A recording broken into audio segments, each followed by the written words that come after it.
অবশেষে নবীন পাঞ্জাবির যেই মালিক, সেই ভাই আমাদের বীর বাঙালি। বিশ্বাস করেন, এই যুগে এসে এমন সততার সাথে ব্যবসা কয়জনে করে, কিন্তু তার ঠাঁই হলো না এই দেশে। যেই ভাইটা মাত্র 300 টাকায় পাঞ্জাবি বিক্রি করতেছিল, সেই ভাইটা দেশ ছাড়তে বাধ্য হয়েছে শুধুমাত্র তার পরিবার সন্তানাদির কথা চিন্তা করে। একটু কল্পনা করে দেখেন না ভাই, মানে আপনি সততার সাথে ব্যবসা করবেন, সেখানেও অনেক সমস্যা। যেই লোকটা পুলিশ নিয়ে ক্ষমতা দেখিয়ে তার দোকান বন্ধ করে দিছে, তাকে মারার হুমকি দিছে, সেই লোকটা নাকি বর্তমান প্রধানমন্ত্রী জনাব তারেক রহমানের বন্ধু।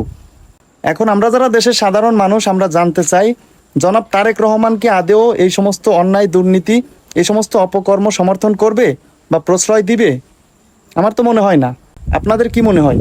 তো দিন শেষে কথা একটাই, আপনি সততার সাথে থাকবেন, সৎভাবে ব্যবসা করবেন, তো অন্তত পক্ষে এই দেশটা আপনার জন্য না। হ্যাঁ।